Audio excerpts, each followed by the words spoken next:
Hi, everybody, and welcome to the Wednesday edition of Proline Daily, the longest-running sports handicapping show in America, coming to you direct from beautiful Las Vegas. I'm Dave Kochen. Jim Feist is here. We've got NBA Game 3 tonight as the Warriors and Cavs get back in action. And, of course, made a full schedule of Major League Baseball, actually day and night games on the board today. Jim, 11-3-1 on the high-end inner circle baseball releases, and that 61%, 111-71 NBA run, which has been amazing. It's been great, Dave, and yesterday with the Brewers and baseball really came through. That was a very cool winner. We have another inner circle baseball winner today. And, well, let's look a little bit at the basketball game, Jim. Obviously it's a do-or-die situation for Cleveland. If they go down 3-0, they're not coming back. So you would think they're going to empty the tank tonight. The betting line, however, is definitely going in the other direction. The Warriors are getting the public play. And it doesn't look like on the full game the sharps are not disagreeing. That line's gone up to 3.5, and I'm even seeing 4 now at the South Point. Well, let's use the term eyeball test. The Cavs don't pass the eyeball test. What we saw in Game 1 and Game 2, their defense has been horrible. Game 2 was better. They forced more turnovers. But even though they played better, they gave up a ton more points and still lost by 20 points. And if that's the best the Cavs can play, and they give up, the pace of the game is way too fast for the Cavs to compete with the Warriors. That's my opinion. Obviously, LeBron James doesn't agree, since he has said, this is the pace we play at, this is how we've got where we are, this is what we're going to continue to do. And I think if he plays at a 105 pace, which is what the first 2 games were, versus last year at 94, I think he's going to get blown out 2 more games. He doesn't have the gas in his tank to go 4 quarters and carry the team. They've got 3 big players, Love, Kyrie Irving, and LeBron. And if each one of them had a great night and scored 30 points apiece, that would be 90 points. Now you've got 4 guys on the other side that are absolutely superstars. Durant, Curry, Thompson, and of course Green. If each of them get 20 points, that'd be 80.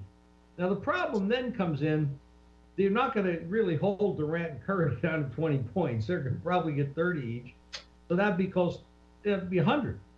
So it just doesn't match up, because the bench for the Warriors is way better than the bench for the Cavs. They just don't get anything out of their role players coming off the bench, and Tristan Thompson has been a big disappointment, and they're not getting out of him what they expected to get out of him. So it's really a mismatch of talent.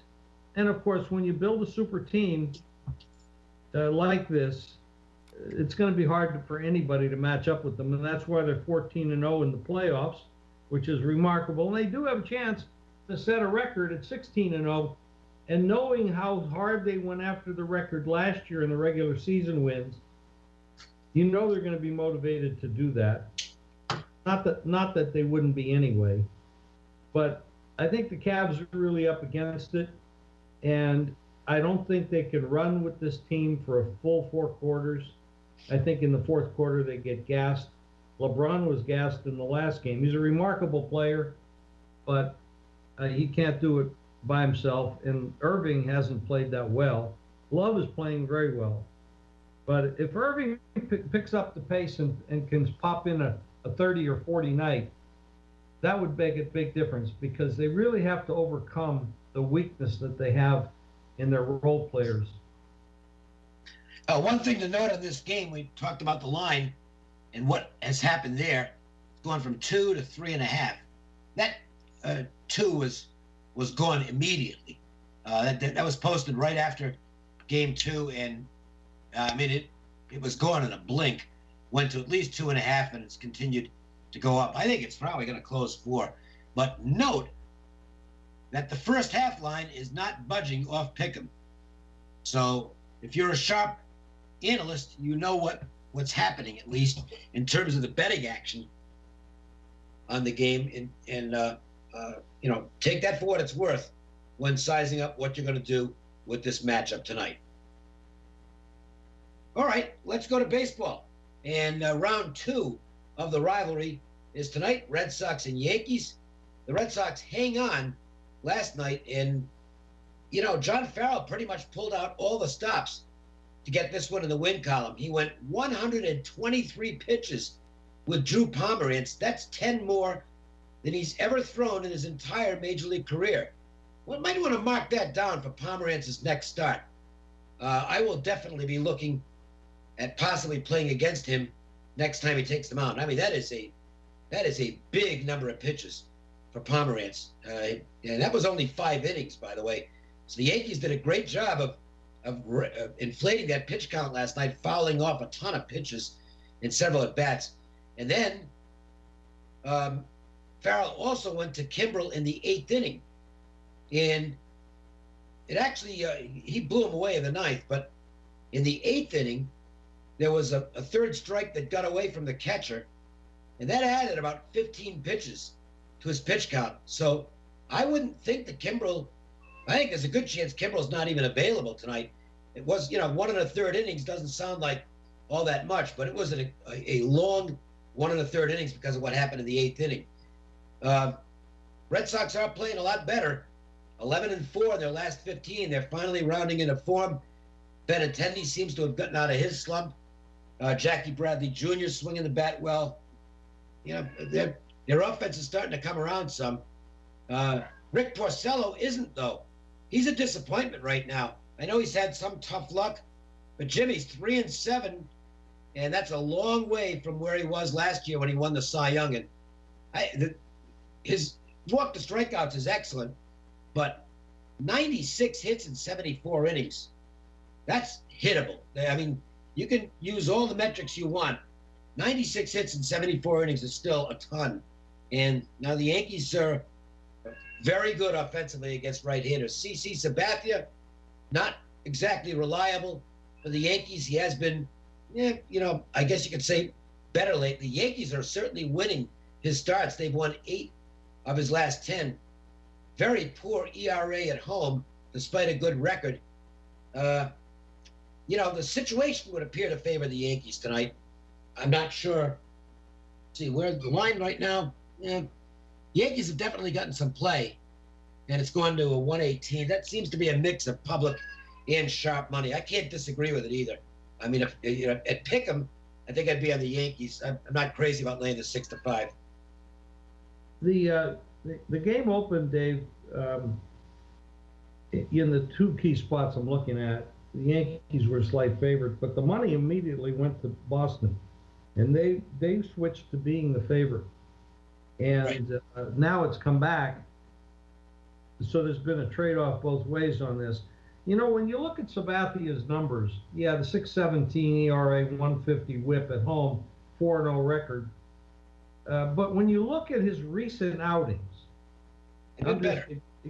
6 innings, 1 earned run, 6 innings, 2 earned runs, 5 innings, 1 earned run, 6 innings, 0 earned runs. When you go back to May 9th, and before that, he was real choppy. He was giving up 5, 6, 7, 4 earned runs in short innings. He's changed it around quite a bit and gotten a lot sharper in his last 4 outings. Well, he's not walking people.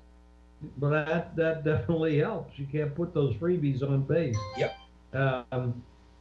So right now, from a pitching standpoint, I agree that the Yankees should be favored in this game, and they're not too bad at home either. So the original money coming in on Boston, I don't think was valid. No, neither do I. And a little more on Sabathia. He's actually got 4 straight above average starts now, which is a nice little run. And I'm one who believes that when a pitcher gets to 3 straight good starts, you don't want to go against him. You don't necessarily want to play on him, but you don't want to go against a guy who's in a groove. And he's in a groove right now. I mean, he's had 4 straight solid starts, 3 of them he went into the 7th inning. The other one he got his pitch count got a bit high, but he still had 5 very good innings against Tampa in that game. So he's actually in positive form right now, and Porcello just isn't. Let me see what I can dig up very quickly on Porcello here in terms of his current form. He's had 4 of his last 5 starts with grade out as below average. Only one, that was the start against the Mariners, that he pitched well. He hasn't gotten killed. It's not like he's getting blown out, but he's given up 3 or 4 runs on a regular basis, and he's facing a very good offense here tonight. I might regret not playing this. Part of the reason I didn't is that and this is just my way of doing things in baseball. I am not a steam chaser, and I've lost the value on this game. As Jim pointed out, you pointed out a moment ago, the time to play this was when the early jump came in on the Red Sox and made them the favorite in the game. It's since changed, and I think the situation favors the Yankees. So, I guess I would lean Yankees in the game, certainly, and we can make a better case for that side than the Red Sox. Take a quick look at one other game, or actually my free play, Jim. I want to get to that as well, but that's not in baseball. Oh, really? I play golf every week. Not fortunately for the golf courses around town, I don't actually play golf anymore. I just bet on it. And my MO in golf is to find value. You'll almost never see me on the chalk because it's kind of a bad bet. I mean, you look at this week, and the 2 most likely golfers, if all the prices were even, the 2 guys I would play would be Ricky Fowler and Brooks Koepka, but they're not. You're talking about Koepka about 10-1. Fowler's actually in the 6-7-1 range, which he's being priced almost like Tiger in his heyday. That's ridiculous. So it's not a real good field in terms of stars, and that's why these 2 guys are the 2 favorites. Koepka's had very good success in this course, and Fowler's just been playing extremely well. Got a 2nd last week, but I tossed those guys out, and there's no exotic betting. There's no trifectas or anything like that in golf wagering, so it's not like something where I can add them in on a ticket. What I like to do is go deeper in terms of the odds, find somebody who suits the course or has good past form at the event, and also decent current form where I can get a price. And I played 2 guys this week. One of them is a real long shot. I'll tell you about the shorter priced one, and that's Russell Henley at about 25-1. He's really good on Bermuda grass greens, which this course has. His form is solid. He's been playing well, making a lot of cuts, and I'd give him a decent shot here. And by the way, note that Henley had a win last month, so he's in good enough form to justify a play. I think at 25-1, Henley's not a bad grab, and you can use him in matchups as well. If you're a matchup player, I think Henley's got a chance to perform well in his matchups this weekend. So that's the free play I've got for today. And we've won the last couple. I hope this one wins because I'd like to get paid 25-1. Well, that would be nice. You've been doing very well with your spot plays. Do you play any matchups at all, Dave, in golf? Yeah, once in a while, but I'm more into just looking for a big payoff. And we've hit a couple this year. I mean, I hit Chappell about a month ago at 26-1. I mean, that's you can have a lot of losing weeks playing, playing a total of 1 unit. That's all I risk each week is 1 unit on the golf. You can lose a lot of weeks when you have a 26-1 winner. I haven't won since that time, but well, you're not going to get too many 26-1s, but you only need one every. Well, it's 2 a year. If you go 1 in 25, so that's not too bad. All I've got to do is hit 2 a year. Well, I've already hit my 2 this year, so it's gravy in golf right now. Well, we have another baseball game we were going to talk about, the Twins and Mariners. I actually played this game, so I'm Mariners are not. playing quite well lately. They are, and they actually can get to 500 with a win tonight. Yeah, but the Twins have been knocking on the door themselves. They're not doing. I mean, they both have basically the same record almost. Gallardo has not been very impressive. He's been terrible. He's actually, if you're looking at current form, he's the worst starting pitcher on the board tonight. Wow. Yeah, he's the team is 3-8 in his starts. His ERA is way up there. At home 780, on the road 456. He lost his last 3 games. He didn't get out of 3 innings the last time out, 5-3. He's been really bad. Yeah, I mean, look at this. He's gone. His last quality start was 4 starts back.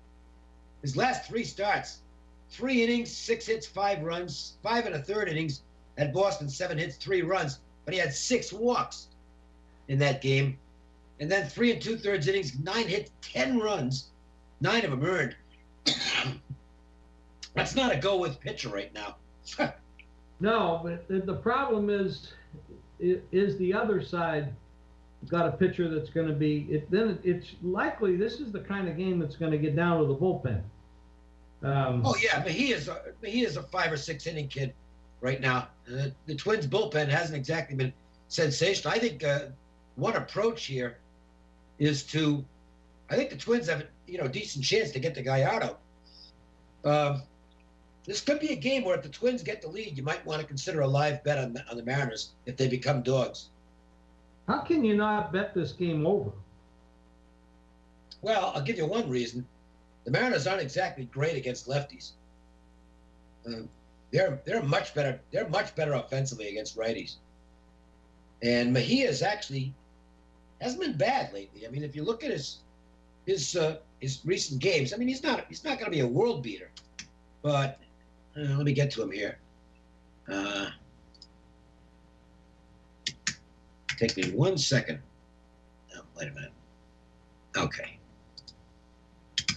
Let me get to Mejia's. I mean, he's had 6 starts.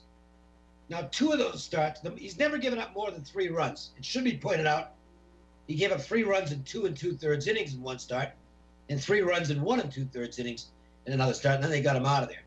But his other starts, 1 run in 6 innings, 2 runs in 5 innings, 3 runs in 7 innings, 1 run in 5 innings. They're watching his pitch count, and they're getting him out of there in a hurry. But he knows going in, he's probably only going to go 5 or 6 innings. So he's kind of been letting it all hang out as far as that goes. And pretty good strikeout numbers in some of his recent starts. So not too bad. I think the early inning edge is with Seattle here. Well, you mean Minnesota?